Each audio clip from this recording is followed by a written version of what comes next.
بسم اللہ الرحمن الرحیم۔ ایک نیک آدمی نے یہ واقعہ بیان کیا ہے۔ وہ کہتا ہے کہ ایک بار نصف رات گزر جانے کے بعد میں جنگل کی طرف نکل کھڑا ہوا۔ راستے میں نے دیکھا کہ 4 آدمی ایک جنازہ اٹھائے جا رہے ہیں۔ میں سمجھا شاید انہوں نے اسے قتل کیا ہے اور اب لاش ٹھکانے لگانے کے لیے کہیں لے جا رہے ہیں۔ جب وہ میرے نزدیک آئے تو میں نے ہمت کر کے ان سے پوچھا، اللہ کا جو حق تم پر ہے اس کو سامنے رکھتے ہوئے میرے سوال کا جواب دو۔ کیا تم نے خود اسے قتل کیا ہے یا کسی اور نے، اور اب تم اسے ٹھکانے لگانے کے لیے کہاں لے جا رہے ہو؟ انہوں نے جواب دیا، میرے بھائی، ہم نے نہ تو اسے قتل کیا ہے اور نہ ہی یہ مقتول ہے، بلکہ ہم تو مزدور ہیں۔ اس کی ماں نے ہمیں مزدوری دینی ہے، وہ اس کی قبر کے پاس ہمارا انتظار کر رہی ہے، آؤ تم بھی ہمارے ساتھ آ جاؤ۔ میں تجسس کی وجہ سے ان کے ساتھ ہو لیا۔ ہم قبرستان میں پہنچے تو دیکھا کہ واقعی ایک تازہ کھودی ہوئی قبر کے پاس ایک خاتون کھڑی تھی۔ میں ان کے قریب گیا اور پوچھا، اماں جان، آپ نے اپنے بیٹے کے جنازے کو دن کے وقت کیوں یہاں نہیں لایا تاکہ اور لوگ بھی اس کے کفن دفن میں شریک ہو جاتے؟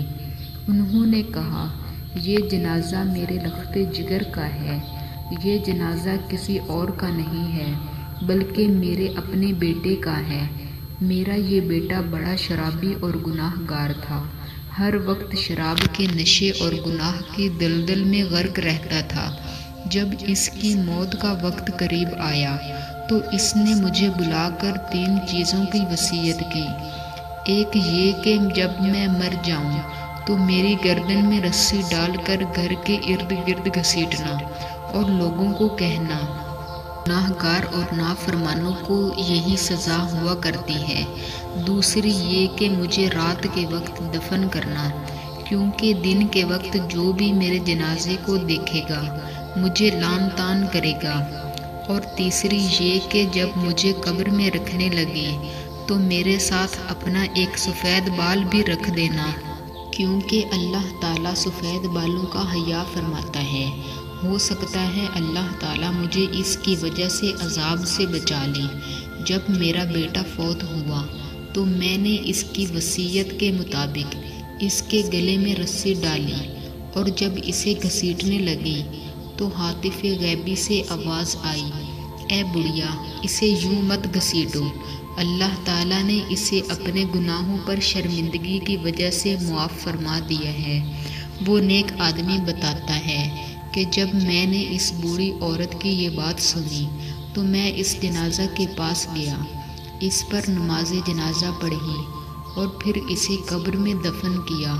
ساتھ ہی میں نے اس کی بوڑھی ماں کے سر کا ایک سفید بال بھی اس کے ساتھ قبر میں رکھ دیا۔